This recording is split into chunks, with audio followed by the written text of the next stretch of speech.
Scott Biski's predation started no later than 2015, but did not come to light until 2022.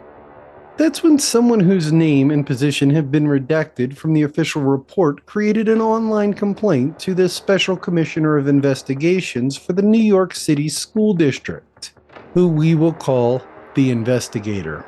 We will refer to this man as Mr. Doe. We know that this person is male and a former teacher of the woman identified as former student A. I'm going to call the student Angelique, which is not her real name. According to the report, Angelique is now 24 years old, and Mr. Doe was not aware of any inappropriate behavior prior to Angelique telling him about it. At this time, Biski was reassigned but kept on the payroll of the public school system. 10 days later, the investigator received a report from the OEO. I am not sure what that stands for, but Angelique had emailed. This was June 28, 2022. Angelique had filed an official sexual harassment suit against Biski. The suit alleges that Biski inappropriately touched, groomed, and raped her while she was his student at Jamaica Gateway to the Sciences Public High School. We will simply refer to this as Gateway. The suit also alleges that Biski should not be allowed to teach as a result of this behavior. Angelique also filed a complaint with the NYPD. Detective Rocco Blondo of the NYPD Queens Special Victims Unit interviewed Angelique as a result of this complaint. We will get to all of that and more right after my overly obnoxious trigger warning. But first, everything in this video is alleged, accused, or my opinion only. Roll the intro.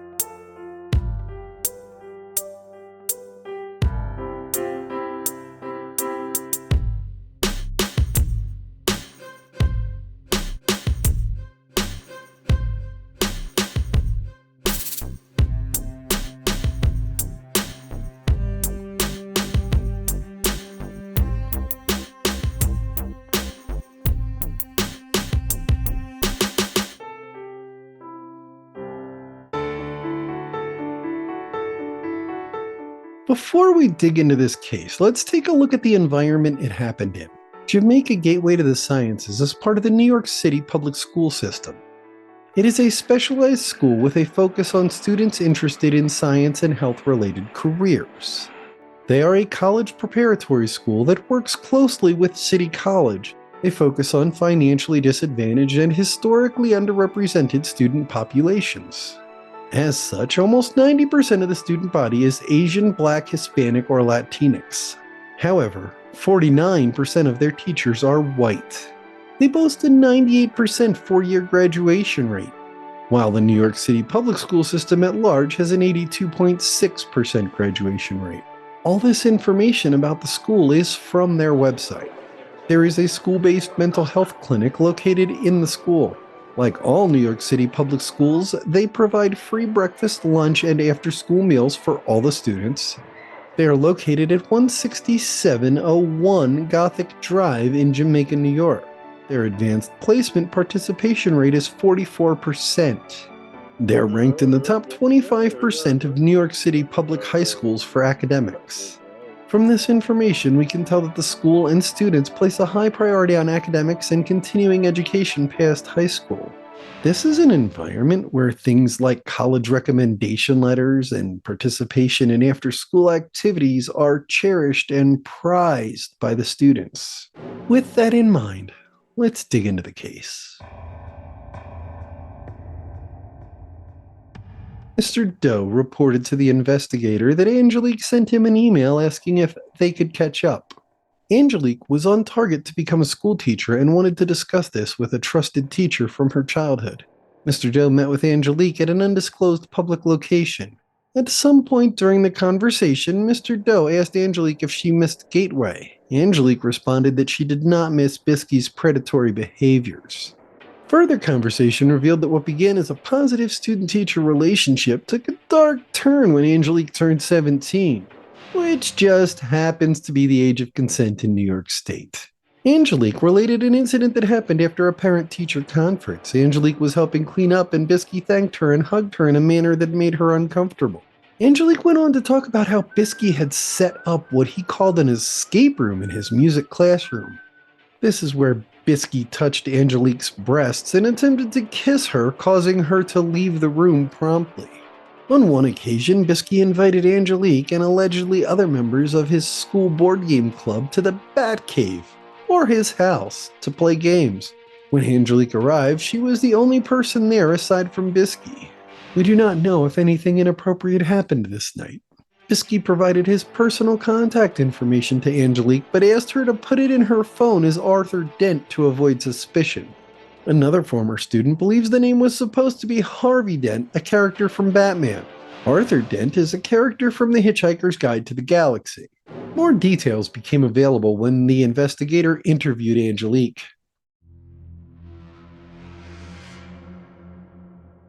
Angelique began attending Gateway in 2012 when she was 14 years old.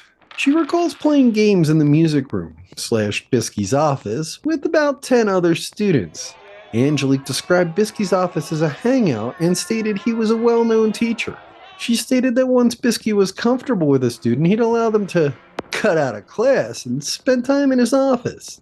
Angelique informed officers that everyone in the board game club had Biski's cell phone number and they would have group texts.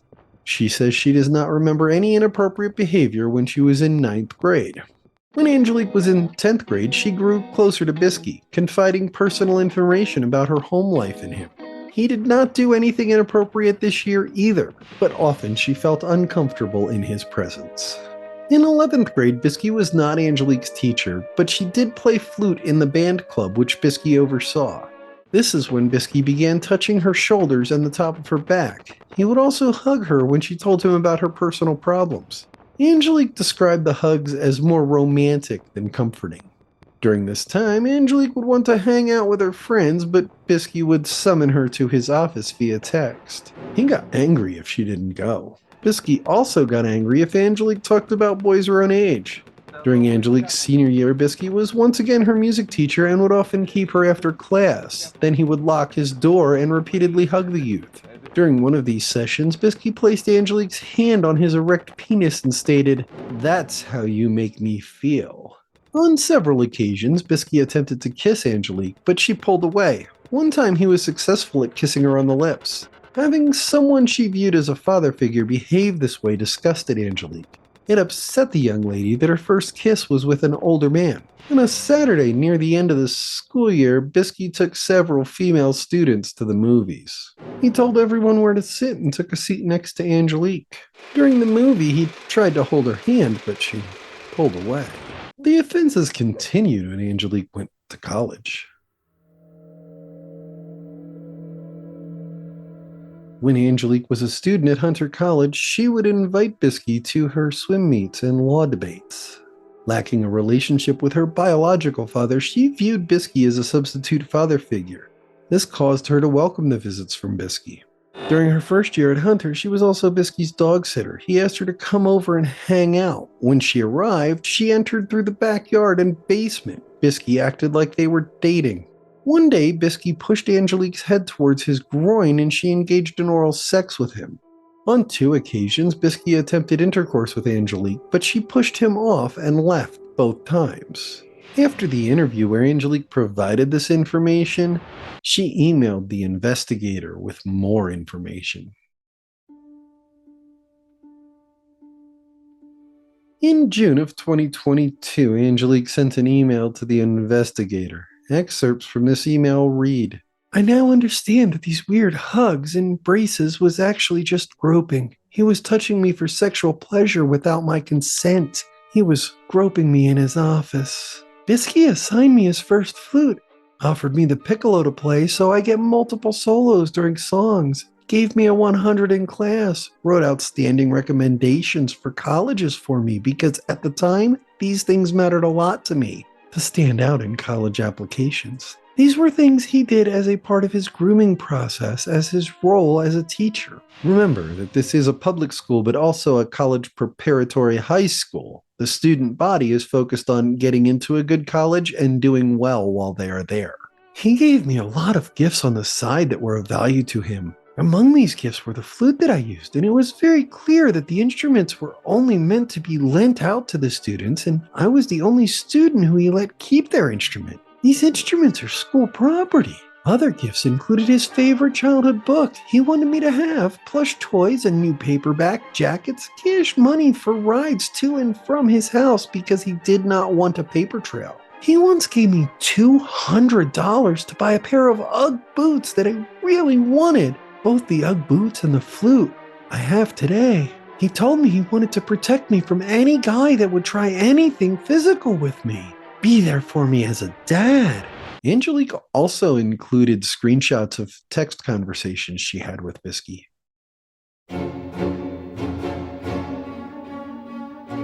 Between April of 2014 and June of 2016, Biski and Angelique exchanged approximately 1,300 text messages. Biski sent Angelique 696 messages, including texts, images, and videos. 82 of these were sent during school hours. Angelique sent Biski 615 messages, also including texts, images, and videos. During summer break 2014, 165 texts were exchanged.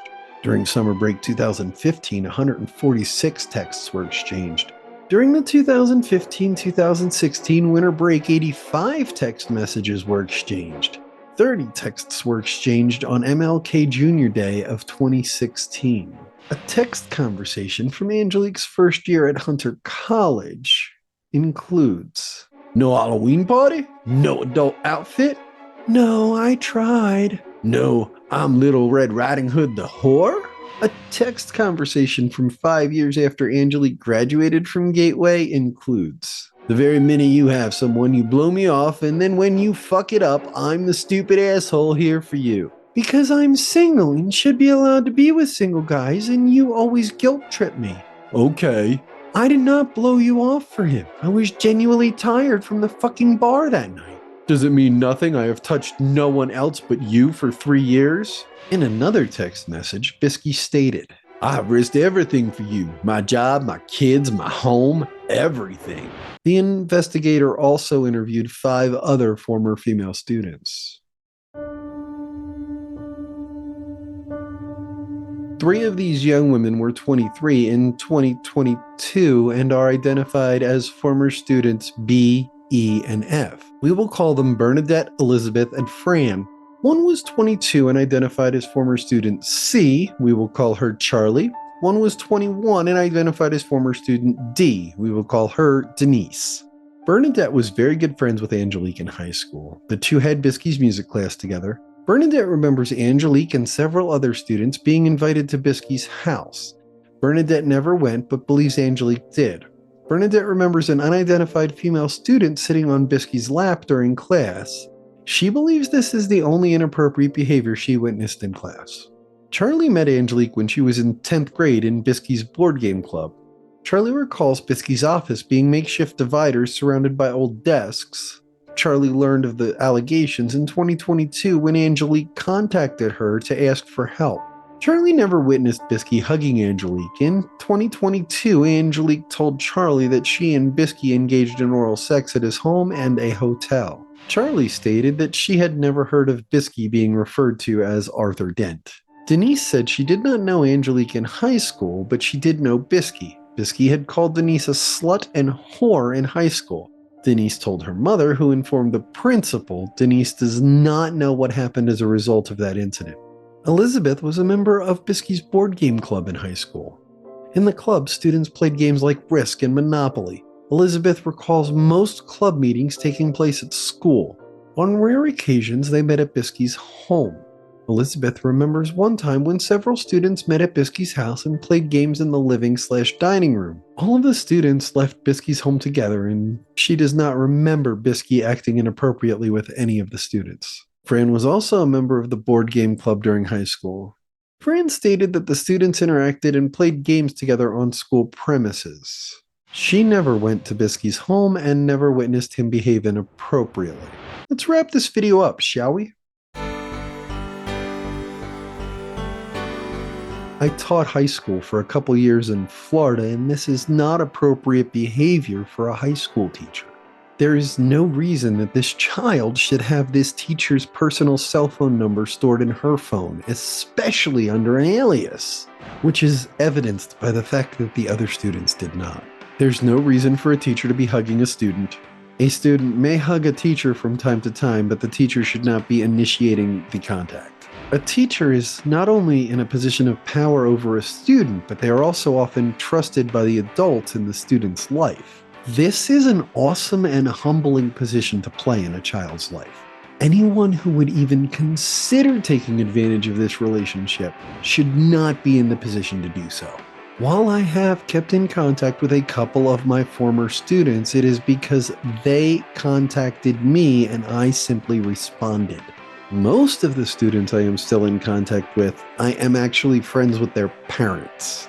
Ultimately, I think this dude's a scumbag and his teaching career needs to end regardless of any legal action that may or may not be taken against him. What do you think? Let me know in a comment. Please consider liking and sharing the video as well as subscribing to the channel. And remember, super thanks and channel memberships are super cool. Now, I got a jam, so tag your it. Andrew. No. Hey. It's no. Hey.